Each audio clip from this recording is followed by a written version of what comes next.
Hello and welcome everyone. It is 11 o'clock, so I'm gonna go ahead and get started. Our executive director, Chastity, is not able to join us today, so we will miss her.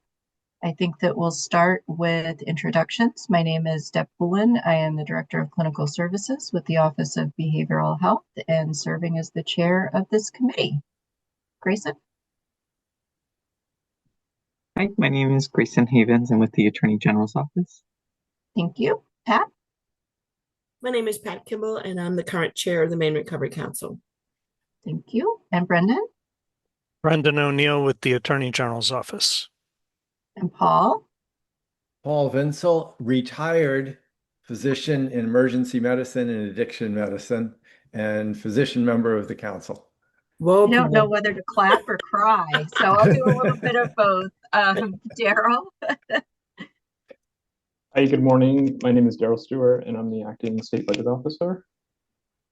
Tess? That's my voice. Hey everyone, I'm Tess Parks and I'm the current vice chair of the Maine Recovery Council. And Elizabeth? Hi, Elizabeth Fortier, coordinator for the Maine Recovery Council.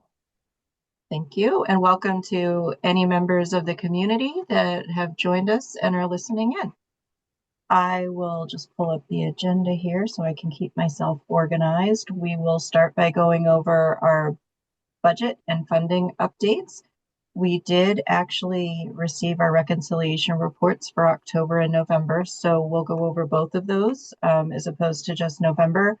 I will share my screen and they are rather brief. Deb, I will be taking notes.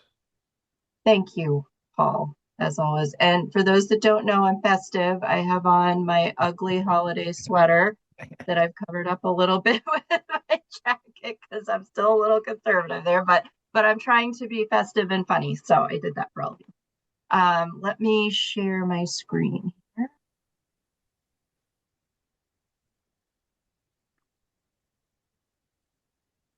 With any luck, you are seeing my spreadsheet. Yep. Okay, great. So for October, we had a starting balance of just over 30,500,000.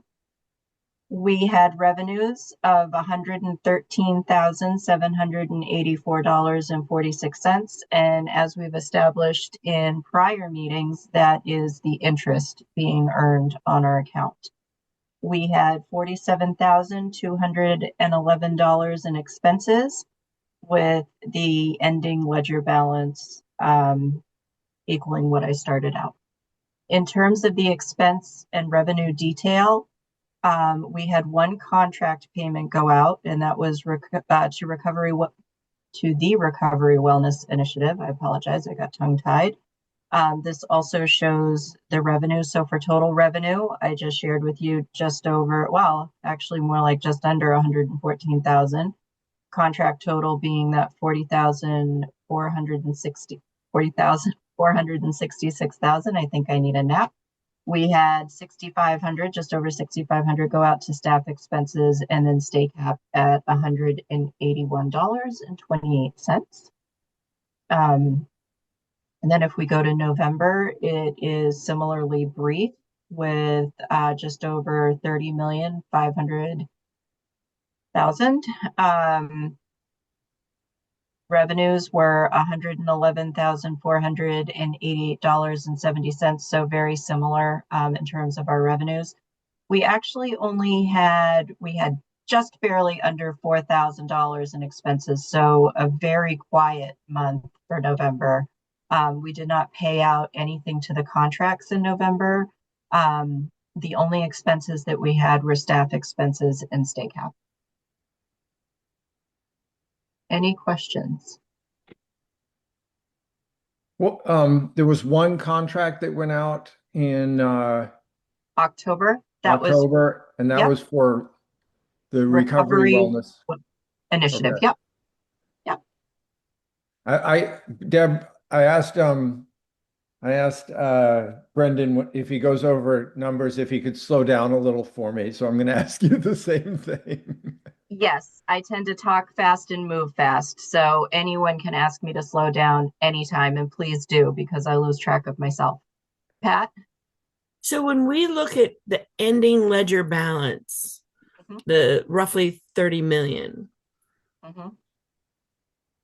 is that money that is left there, or is how do we know how much of that 30 million is already promised money? That is an excellent question, Pat. And that's what Daryl and I have talked about in this committee is creating another report for this committee that will actually be able to report out what we have available and what we have obligated. So that is in the works as we speak. Something that I'm looking forward to being able to share, not just with the finance committee, but also with the full council, because I think that is really important. The other, let me stop sharing so that we can all see each other. The other piece of finance business that from an administrative standpoint, and I was vocal about this in one of the meetings that um, Daryl and I would be meeting on an administrative level, not looking at any sort of decisions, not talking about specific contracts, not making any recommendations, purely administrative. Um, that it really came to mind to me that we don't have an operating budget. We have this pot of money, but we don't have an operating budget. So we don't actually have a picture of this is our entire budget. This is what we have obligated. This is what we have unobligated. This is what we have predicted or budgeted for staff expenses. This is what we've predicted for our contracted vendor over the course of time.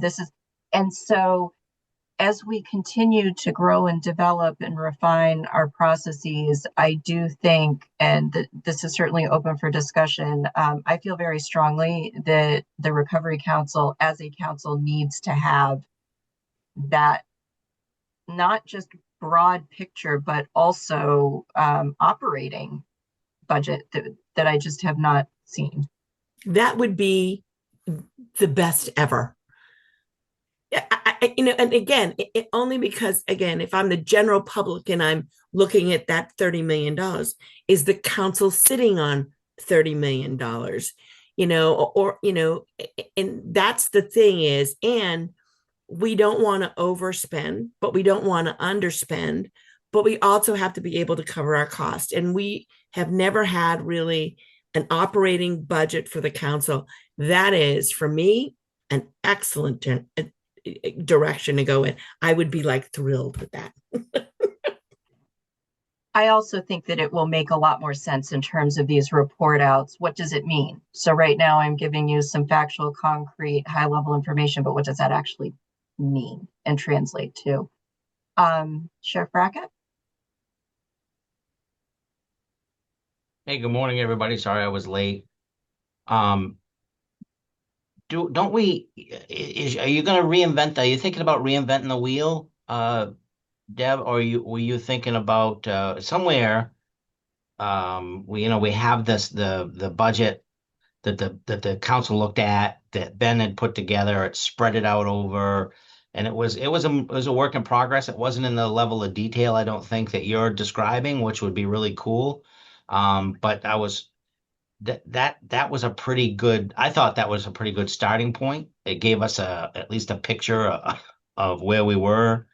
Um, I think he had started to encumber some of that money in the last spreadsheet he gave us to show some of that. So is that what you're thinking? Or are you thinking about put a whole new format?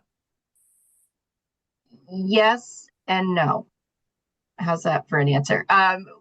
When when we met administratively, and I just want to keep reiterating, especially for the public, this was really about getting organized. We did look at Ben's spreadsheet that we do have, and it was a wonderful spreadsheet. And when I first came into this role, I found it extraordinarily helpful.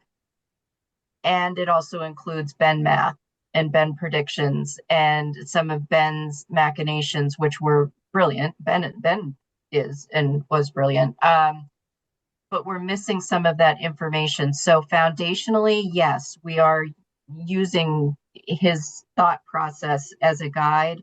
But he also had some predictive information in there and some speculation. So what we're doing is taking his good thoughts about the projections and the annualizing, and otherwise I might be using the wrong term,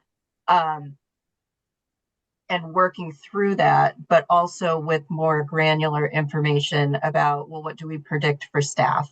What do we predict? And that gets into that operational budget, but also looking at it similarly and yet different. Hence that was my yes and no answer. So reinvent the wheel, kind of, because we can't take his spreadsheet and build upon it and be as accurate and precise as we'd like to be. But at the same time, borrowing his thought process about what we're looking at over the long term. I think that makes sense. If I could just follow up, there were a couple of points here that I hope we can hold on to, or at least discuss holding on to, and that was it helped me understand, even though, certainly one council can't bind another council or a future council, but to spread the money out was helpful to look at. And there were some discussions around different lines in each year, like for example, as you all know, I'm passionate about small funding, one-time funding, and there was a line for that, those kind of things. So I'm hoping that we can, in our discussions at some point, when the time is right, to talk about that and either make a recommendation or not back to the council about what that might look like. Yes, and then I'm going to go to Paul. Some of that I have on the agenda for today. So yeah, okay. We do have a packed agenda for right before the holidays, a lot to discuss. Paul? Can you define for me what an operational budget entails? Yeah, an operational budget is really, I like to equate it almost to a household budget. You know how much comes in, you know approximately how much you're going to spend on food. You're going to know approximately how much you're going to spend on rent, mortgage. You know approximately how much you're going to spend on entertainment. So when I think about an operational budget, I'm thinking about sort of exactly what Pat said. Just because we see $30 million doesn't mean that we truly have $30 million to share with the community. In order to be able to operate as a council, we need to have that operating budget that says, this is our big balance. And of the $30 million, we actually, over the next 2 fiscal years, still have obligated, I don't know, 5 million. I made that up, but 5 million. So we really don't have $30 million. We have $25 million. But then of the $25 million, we have obligated 200,000 to staff expenses and other miscellaneous expenses. So now we really don't even have $25 million to work with. We have less than that. And then we have this contracted vendor, and we know that we have to pay out X amount of dollars.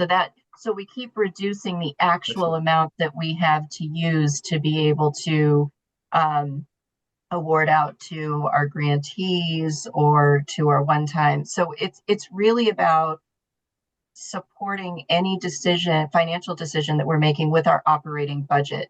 And it's that more granular level. So I'm reporting out, well, this is our balance, but it's really not, it is our balance, but it's not our operational balance that we have to work with. Does that help? Yes, it helps a lot. Or at least that's how I'm thinking about it. If anybody wants to correct my interpretation, jump in and feel free.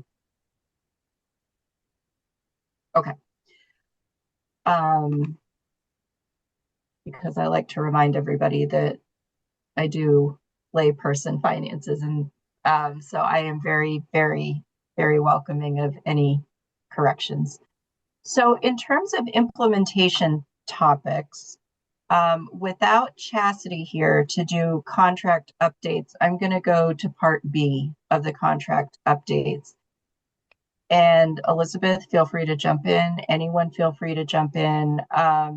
Elizabeth has this beautiful spreadsheet that I'm not quite ready to share in the finance committee yet, but maybe. As we get our reports in from our grantees, we are able to see how much was awarded to each grantee, what their projected spending is, what their actual spending is, and whether there's a variance. And what we have seen is that for the most part, the contracts are on target in terms of their spending. It's as you would expect. If there was any underspend, the justification really made sense. And they were justifications such as construction was delayed or they had two unanticipated staff openings. So all of that comports. There were a couple of contracts where there were overspends. Those are a little bit more concerning, and really wanting to understand why the overspend. Was it that information was included that shouldn't have been included, so it really isn't an overspend? Or is it that we need to offer some TA, and that's the royal we? Is that our contracted vendor? Is it somebody from the council? So those are the pieces. So really, the larger issue is how do we envision contract management? And I can talk about what we do at the department for contract management just as a frame of reference, but this is something that we're really going to have to start to think about because we are seeing some overspend. Sheriff Brackett? Can you give me an example of how you overspend a contract? Sure. Let me pull up. It will be easier if I just use a real example. I'm not going to share my screen, but I will just give you an example.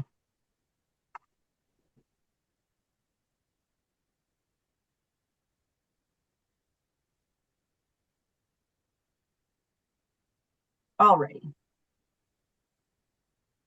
So we have a vendor whose first payment was $20,000.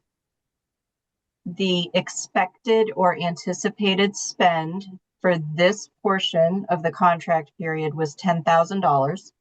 The actual expense was $18,752. So they had an overspend of $8,700. They did not give an example, but just for in the spirit of confidentiality, a different rationale given for an overspend was reported on staff positions not included in the contract budget. So that could just be a mistake that they included additional staff expenses that they didn't anticipate. Another one, however, notes an overspend on staffing expenses. That's more concerning because their staff expenses are exceeding the amount that they budgeted for. And so then that becomes the question of how did it happen? Probably legitimate reasons. It's not a criticism. How did it happen? Is there an opportunity to course correct? Can we right size their budget? Is there going to be an expectation that we're going to cover the overspends? That gets into that contract management, and with the council needing as a larger council to make those decisions. Are we going to cover overspends in contracts? Are we not? What is our accountability process? And that gets right back to the contract management piece and how we're going to tackle that. So that sounds like more of a management piece, the managing the contract and the requirements in the contract. Correct. And I'm assuming there's no obligation for the council in the contract to pay for overspending, right?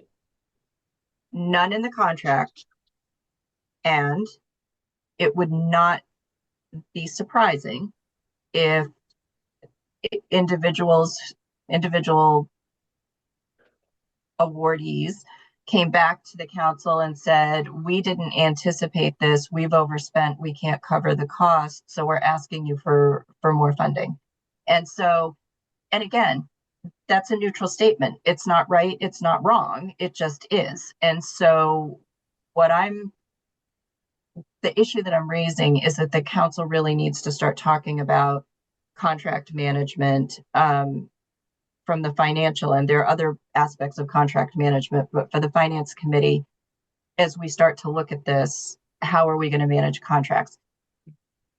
The other piece of this, that I think is, well, let me just stop talking for a minute because there's more to this than that. Are there any questions, comments, or concerns so far? Brendan. Thanks, Deb. In just following up on Sheriff Brackett's questions, this may be a pretty unsophisticated question. Is the when we talk about overspends and underspends, in the case of overspend, are we saying that they're overspending on non-program or non-service activities like admin expenses? We talk about staffing and so on, but sometimes staffing is providing services. And so is the concern that they're not spending enough on providing services and that they're spending too much on non-programmatic or non-service delivery?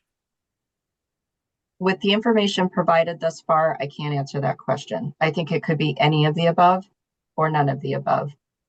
And that again circles back to that contract management. So maybe now I'll leap into, for the department, or at least for the office that I'm in within the department, we have managers that manage the different contracts. They have several. I actually have a couple.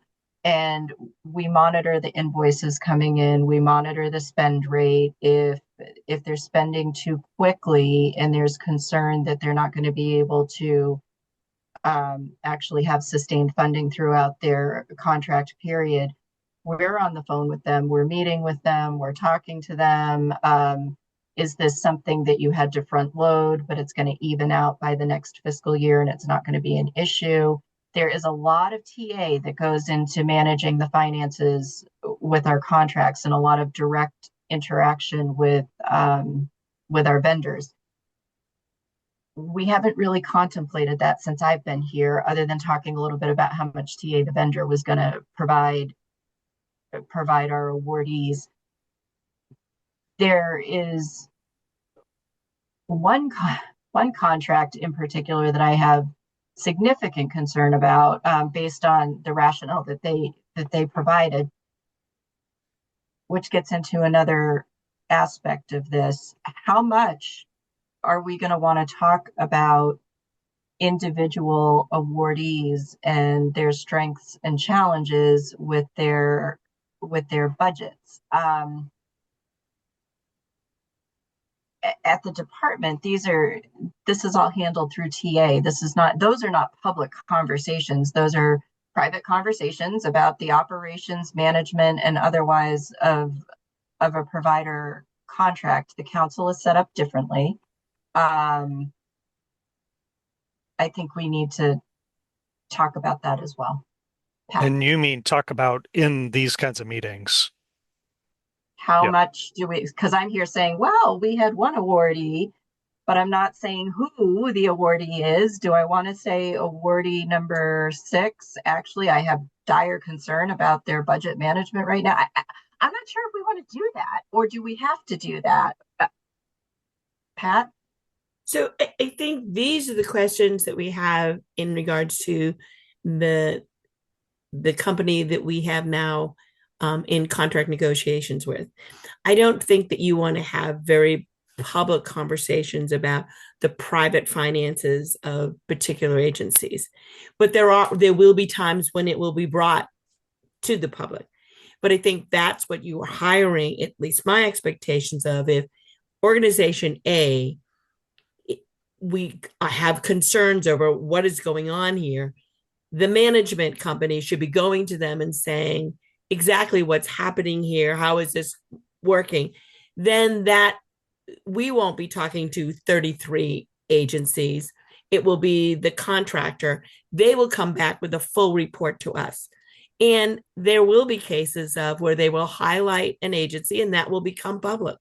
That agency A, we have talked with, we have concerns with, they either have a plan to rectify it or they don't have a plan. And then those are council decisions as to whether, they have breached the contract or not, again, or if they've overspent, do we supplement? But that is what, in my head, the council needs to have a conversation with the management team. And that probably should be executive committee or whatever, talking with the management company as to how they will do this and what information the council needs to have to manage 33 contracts and to be able to be fiscally responsible in regard to that. I mean, there's a whole other issue there about the impact of the work that they do, which is important.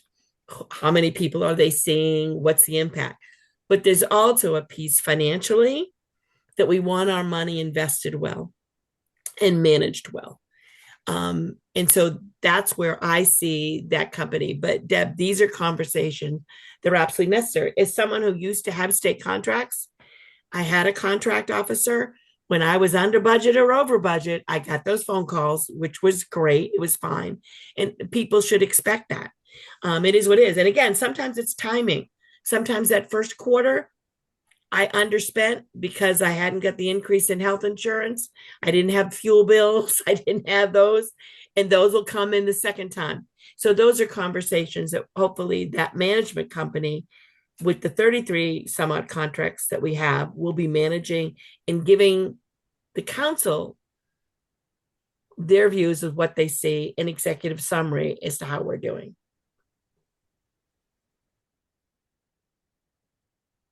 That's my preference. I don't think we should be discussing private finances, and I will also acknowledge that anything we do is open to FOA, and that's fine. That can be requested, that information, should it be wanted or needed, but I fully support the vendor doing the contract management.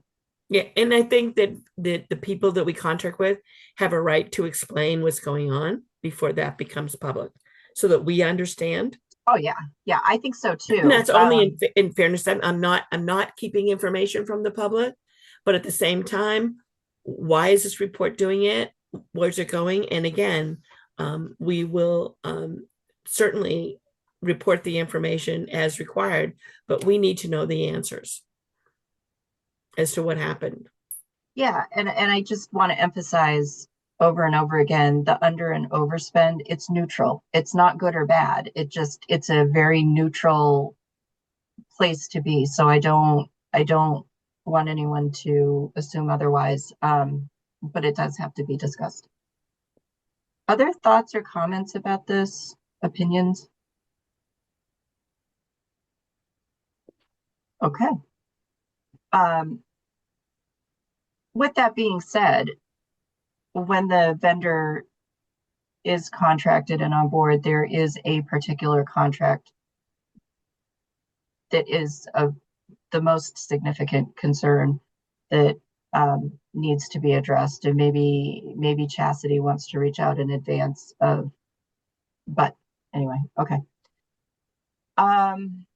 Deb, Moving if on. I can, Yes. if there's a contract there that's really flagging you, I trust that you would have that conversation with Chastity, and we need to not wait for that because we don't have that contract yet, not wait for that to be in place. If that's a red flag, I would have Chastity reach out to them as the executive director and report back.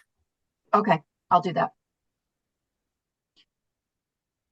All right. The next, oh, sorry, Elizabeth, please. I will just add a little bit of context on that. From the spreadsheet I sent you yesterday, Deb, and I know for all of you this isn't helpful because we're talking about a spreadsheet that you can't see. But what we did was for each report that they submitted, they were asked to submit their expected expenses for the reporting period and then those actual expenses. And so some of them did, it looked like, have quite a significant underspend. And I heard from all but one of them, and that was because they reported on the project total, not just the MRC portion. And I think that may be something we also want to talk about with a vendor, especially some of those programs where our funding isn't just for a standalone project. It may get a little bit difficult, so, especially for some of these smaller programs, if they to track things separately. Or to track finances if with braided funding and things like that. And so I have an updated version I can also pull up, but some of those I just removed the expected and actual just because it was for the whole project, not project specific. And then just the other thing, I think a little bit of context on this expected, as I think a couple of people mentioned, especially for this report, this first period, was a little bit difficult for people to anticipate what those costs were going to be. And so no one has like overspent their payment. They have overspent that expected, but no one has like gone crazy and overspent what the MRC has paid them or owes them. Maybe just went over what they thought the costs or under what they thought those costs would be during that first period. But again, I think especially for this first period, that expected expenses is a bit of a pretty imperfect measure to assess where people are at. So All fair comments. I hid the vendor so that you could see the spreadsheet that we were talking about, so that we weren't speaking in the abstract. I'm sorry, I say vendor, the awardees, I hid them. So the red would be an overspend. But again, if you look, there's an overspend, but the justification is added one part-time recovery coach position, still underspent with personnel expenses. So even though in this particular period there was an overspend, they still have quite a bit remaining, and this probably is not going to be an issue. So I'm not particularly concerned about that.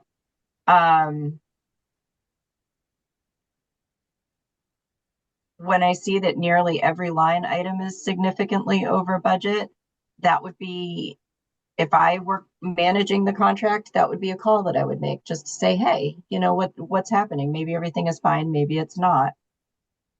This one may or may not be okay. You know, they were given 20,000, the expected expense was 10. They spent 18,700, and they have 1,200 remaining. It may be fine because they may just be wanting to spend that $20,000 and it's not an issue. Or maybe they really have run into trouble and they really needed 40,000 and not 20,000. Again, just a phone call, just to understand. It's not such an issue. This one reported on staff positions not included in the contract. So they just included information that wasn't specific to our award. So that's easy. And not that big of a deal. This one, overspend on staffing expenses, that could also be right-sized in the second phase of the contract. So again, none of these are monumentally concerning, but definitely warrant a phone call just to understand and make sure that they're on track and make sure that everything is okay. When I say that I had concern, the one that I had the most concern about was really an overspend on every line. That could signal, uh-oh, do you need some TA? Do you need some technical assistance? What happened and how can we help?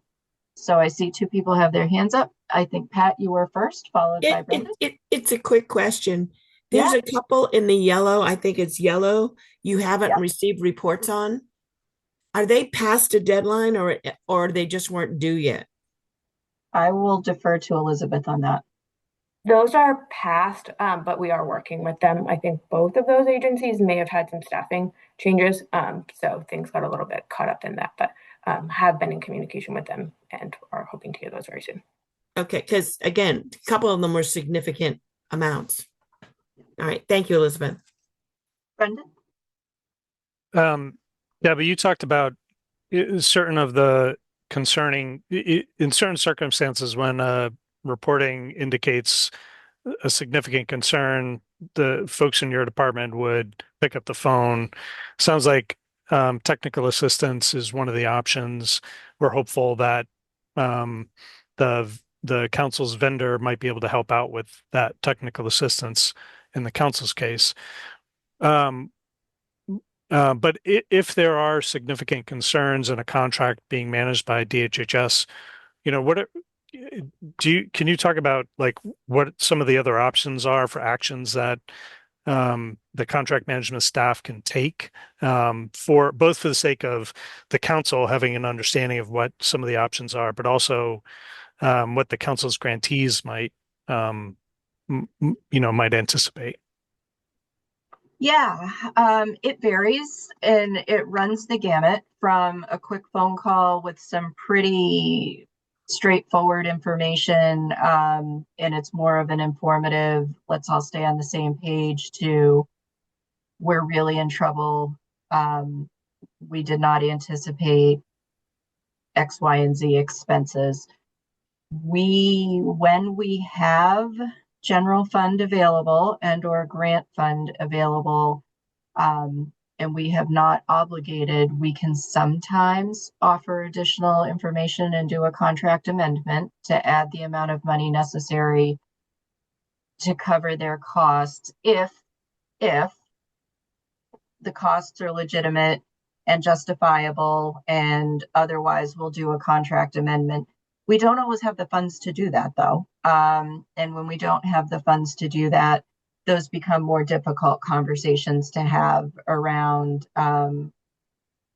what can be done. We do a lot of problem solving with them. We will even point them in the direction of different funding sources to cover their costs. Sometimes we have them, sometimes we don't. I have one contract manager that really just helped a very, very, very small operation with putting together a basic budget tracking sheet. I mean, that level of support is something that our contract managers will do. We certainly don't tell them this is how you're going to manage your budget, but instead, this is a tool you might be able to use. Or the department is a little bit hesitant to give templates, but we can show some suggestions just in terms of TA. So those are the steps that we take. We try really hard to preserve the service, to preserve staff, and otherwise. Now, if we're working with a contract where the contract budget included 2 full-time staff and they ended up hiring 7 full-time staff, and they didn't communicate that plan with us, and we didn't have any way to anticipate these additional costs, then that's a different conversation about this is what you budgeted for. If you knew that you were going to need 5 additional full-time staff, that was something that really needed to be discussed with us, because you can't make an assumption that we're going to have funds available. And unfortunately, we don't. And that gets trickier. We have, on very rare occasions, because we do not like to do this, we do have corrective action that we can take in terms of formal documentation, requesting a plan and a timeline.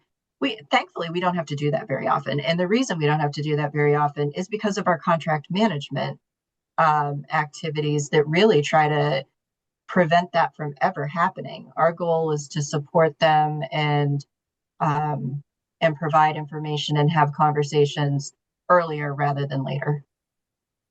Are there tools or resources that your colleagues are able to use in those kinds of circumstances that would be useful for the council staff or for the council's vendor to, see and have access to? Potentially, I'd want to go back to some of the contract managers because, again, all of our intentions are the same. Our processes tend to be a little bit different, and the tools that we use and suggest. And we certainly have the guiding principles, and the guiding principles are to support our vendors and ensure fiscal responsibility and agency. But yeah, I mean, I can certainly solicit that. And at a minimum, I can put together the guiding principles of what we do, why we do it, and how we do it. Sure, I'm happy to do that.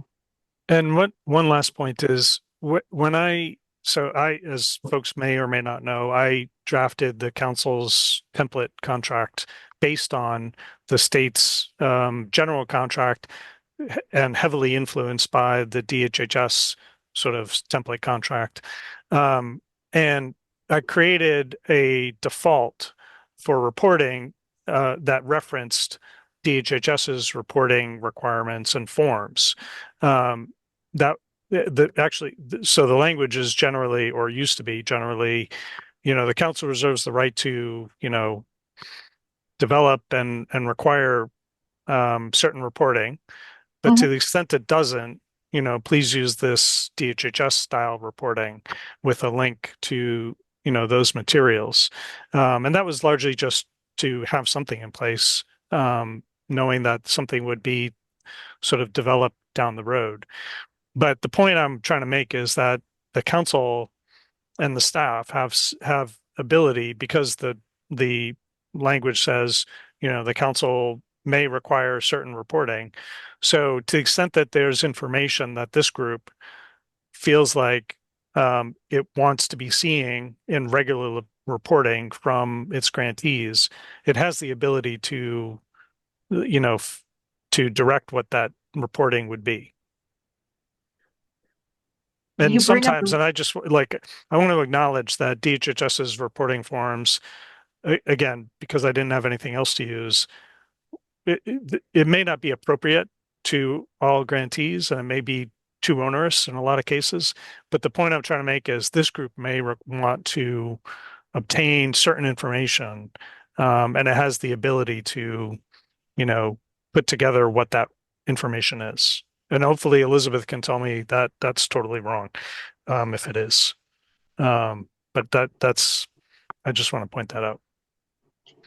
You bring up a good point. As part of the contract management, one thing that we will do on a more informal, formal basis, how's that, is with some of our providers that might be struggling a bit, we will actually require them to meet through that contract flexibility, require them to meet with us on a biweekly basis or to submit more information more frequently than what the original contract said. And we do that more in a TA capacity than a contract amendment capacity, because again, what we're really trying to do is support them in being successful. So it's not intended ever to be punitive. It's always intended to be supportive. And if we have concerns that maybe some of what needs to happen is a little elusive, we'll up the frequency and intensity of that supportive TA.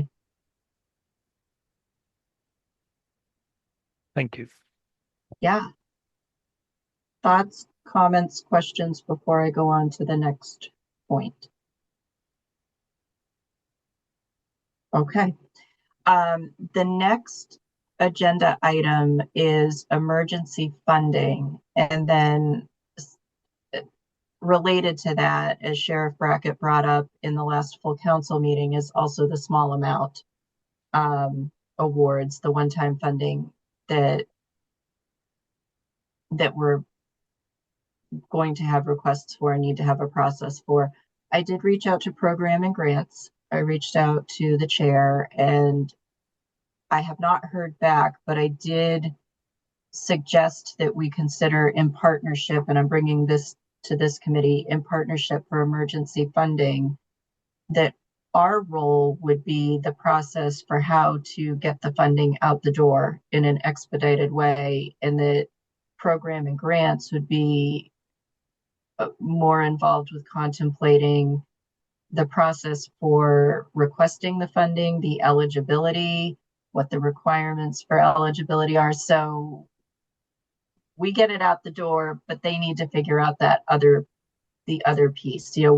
What is eligible for emergency funding? What would be the criteria that we would look at? What's the information that's necessary? What qualifies it as emergent versus just an ask? Pat? It's exactly, how I was envisioning it.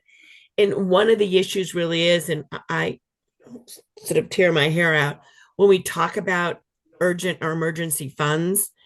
Currently, the way we access money or the way it's been put forth, it, don't make it be a real emergency because that money doesn't come out fast.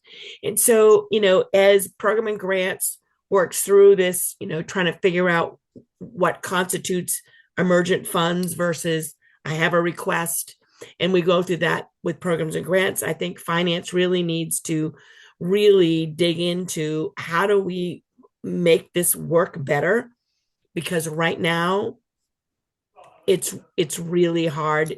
I mean, if somebody needed emergent money, emergent, the way we're doing it now is you can have the money in 6 months. So that's not emergent in my book. So I've got a few pieces. I'll need to get more detailed operational information, and Daryl, jump in at any point in time. I can tell you how we are able to. There are a few different ways. Yes, I think the meeting ends at noon anyway. So I'll make sure that we're wrapped up by noon. There are a couple of different ways we handle additional funding requests at the department again, and this is all contingent upon whether or not we have funding available. One is if there is an existing contract, we just amend the contract and add the additional funding if the funding is available. So a contract amendment is the fastest, most expedited way in which to get money out the door. If we do not have an existing contract, that's where it gets tricky and can take a lot of time.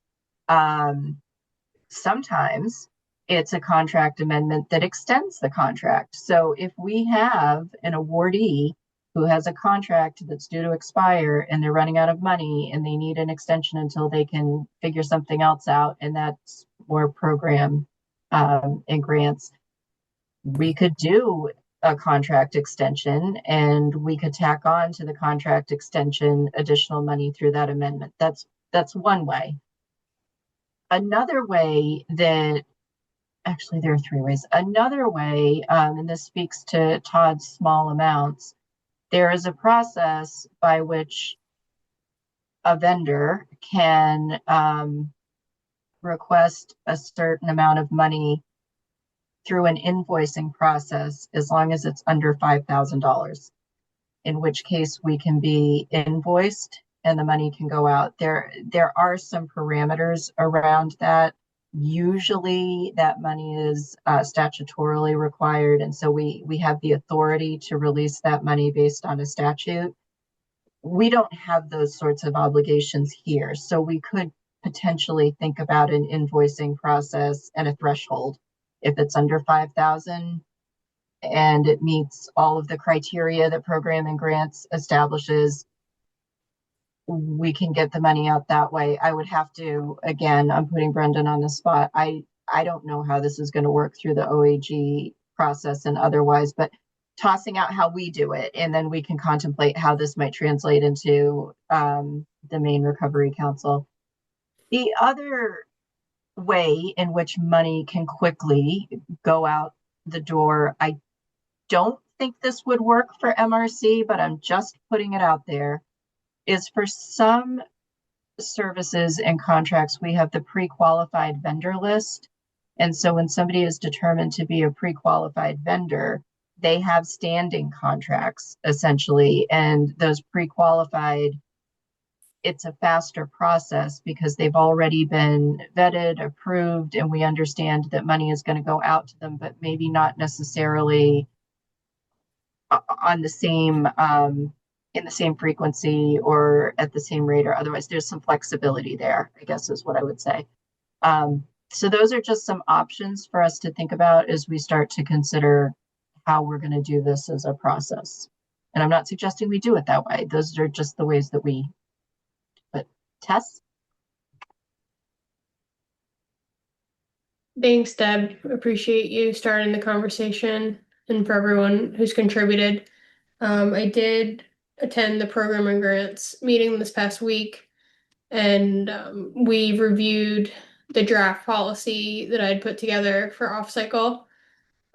There was, some pretty good feedback of individual things that could be changed, such as having more time to review, adding prevention, maybe coming up with some high priority areas. But ultimately, it seemed as though the conversation stalled around not having staff capacity and concerns that such a process could potentially open the floodgates um, for funding. And there didn't really seem to be a lot of motivation or energy within program and grants to keep the policy going, which I mean, I'm sure you all know that I'm very disappointed by that, and I would be willing to, do the work to keep reviewing it and trying to get to a place where we could find agreement. One thing that was brought up was if we do not have the capacity or if our processes are simply too slow to respond to emergencies, would be to contract with the foundation or another organization that might be able to move more quickly. We did also bring up the fact of existing contracts. It's a lot easier to amend to get more money out the door. The only problem I have with that is around when I think about, I'm not someone who has deep experience with state contracts. Like I'm an advocate, I'm a person with lived experience. I know the deep impacts that the opioid use epidemic has had. So I was thinking of this as more of really not, I mean, emergency isn't the right word, but that this would be a pot of money for organizations that maybe due to if there's a federal cut or to no fault on their own, they're facing uncertainty. Like we know that that's happening. So I would be hesitant to exclude an entire group just based on the fact that they don't have a current contract. So that's a lot for me. I just wanted to give that context of what happened in program and grants before we continued. Thank you. Thank you. Sheriff Brackett? Yeah, I was in the meeting with Tess. I share some of her frustration. I think sometimes we get bogged down as a council in the details, and the what ifs, which have to be looked at. I certainly haven't given up on it because I don't think that I think it's an important piece. And I just wanted to really emphasize, my proposal is more specific to non-emergent stuff, smaller grants, non-emergent. I have several ideas about it. I've put them in writing. I've sent those off to Chastity and to Joe, to get out there for at least for discussion, however it plays out. But I think one of the best ways to do it, maybe with and I really think this is something that we should talk about seriously at some point, whether it be for the emergent piece or for an open solicitation, small grant concept like I've floated. It is in fact using a third party. Let's take the money out of the state's hands, so we don't get bogged down. We do that appropriately through a contract and through the state process. My proposal specifically suggests that the council would still be very involved in deciding who gets the funds, what pillar they fall into, and set the criteria for that, and then authorize the third party to get the money out the door, gone. Whether it's a foundation or whether it's a partnership with participating subdivision or something.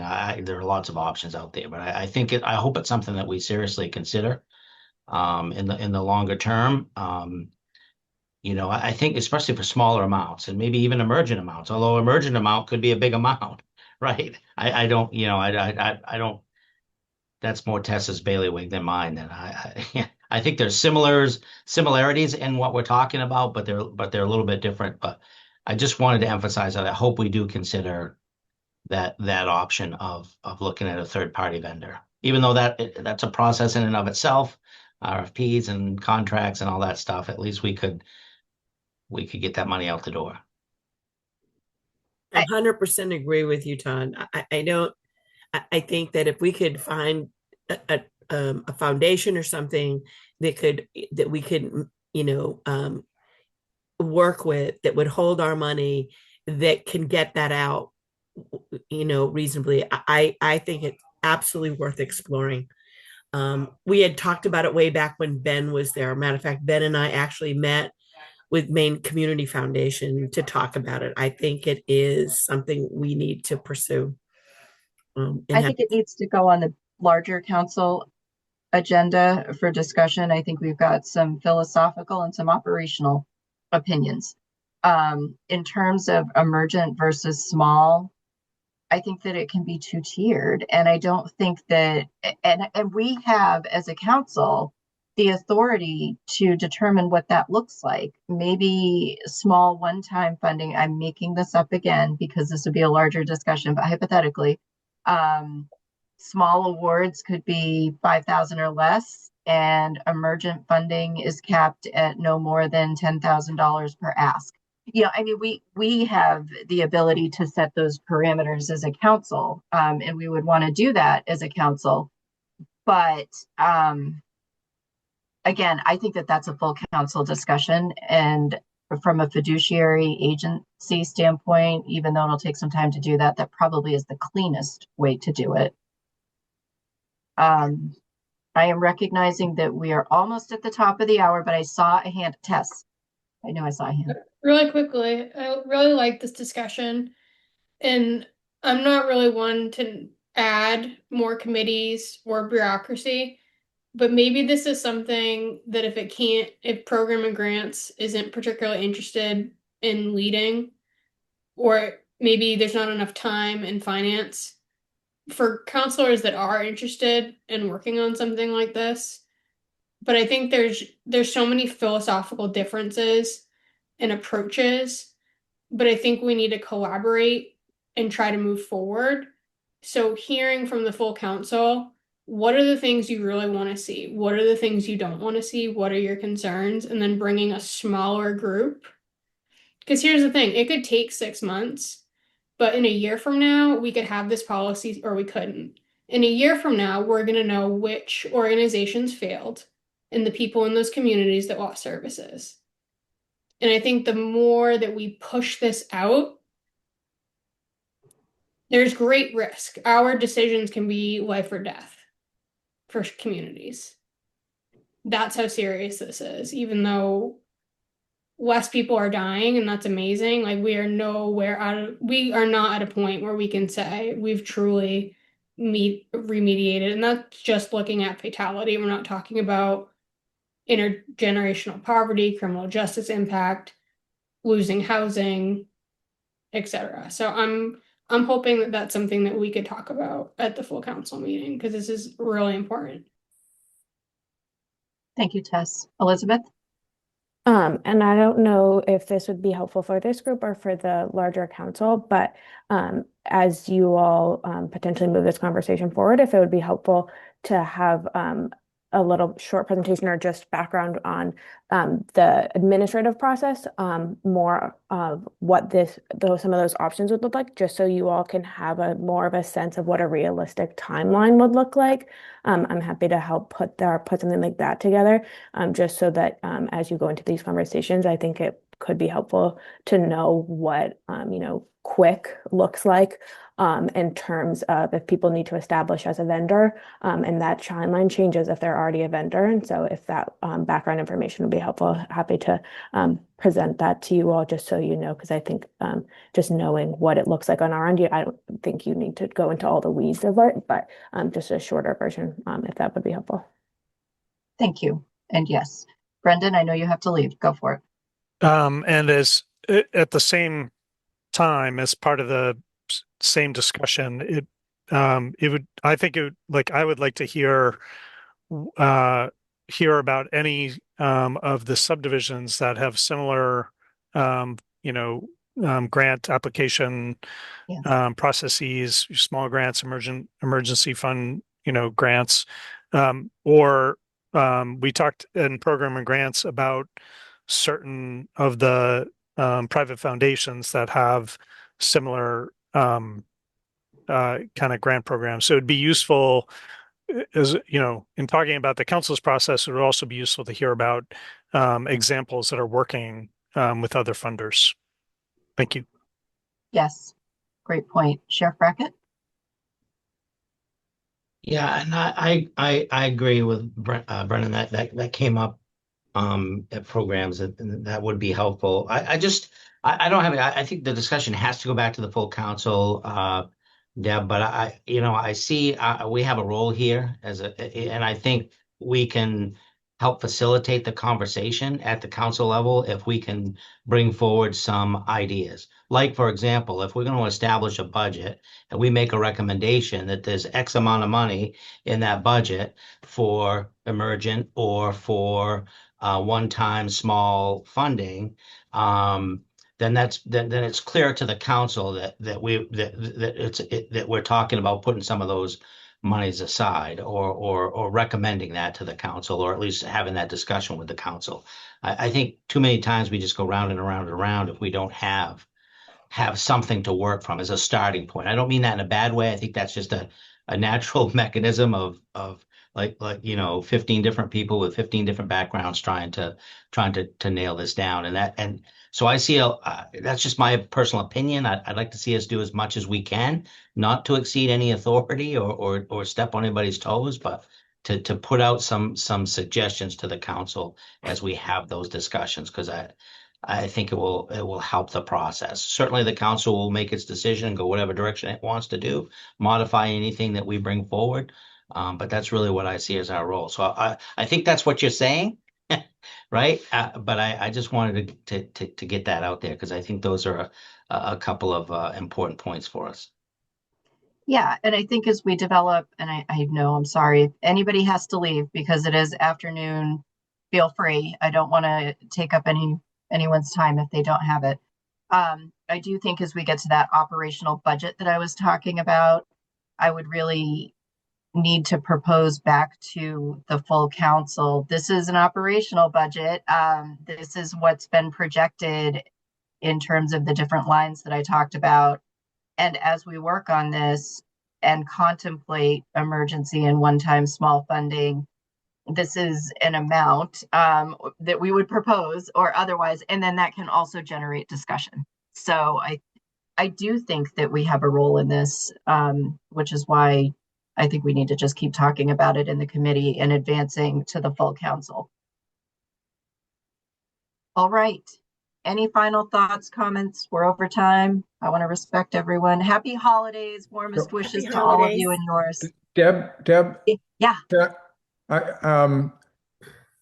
Following up on what Todd said, could we put this on the agenda for the Finance Committee in January, that we come up with a finance plan for emergency and small dollar amount funding and present it can even be a very draft without detailed plan, but say, okay, let's set aside $100,000 to a third party and like you said, set an amount for the maximum for emergency funding, set an amount for small budget funding, and that way open the discussion with some details. Yes, if. Yes, I'll start with yes. The if is in order to set an amount, we still need to know what we don't have obligated. And that's something that Daryl and I can work on from an administrative standpoint. I'm not making any recommendations. I'm just being very transparent. I'm following the rules. And then once we know what we don't have obligated, then we know what our pool of workable funds are. And that pool of workable funds will be for things like future grant proposals, unanticipated costs, emergency funding, small awards. So we really do need to know what's unobligated. to start making these decisions, hence the operational budget. And we need, before you really do need an operational budget. We need to know exactly where we stand financially, not only right now, but also in the next 2 years, so we're able to make those decisions. I think we'll find that we do have money, but I think we need to know that for sure. I'm confident we'll have money. I do think, Paul, regardless of whether or not we have our final our proposed operational budget or close to it, doesn't mean that we can't discuss our ongoing process and parameters and otherwise, because of program and grants doesn't want to do it. I think that we can still talk about a process and otherwise that we can propose to the larger full council. Okay.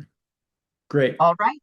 Thank you, everyone. Wishing you all the best. Happy holidays. Stay well. See you in Great meeting. January. Great Bye-bye. meeting, Dem. Thank you.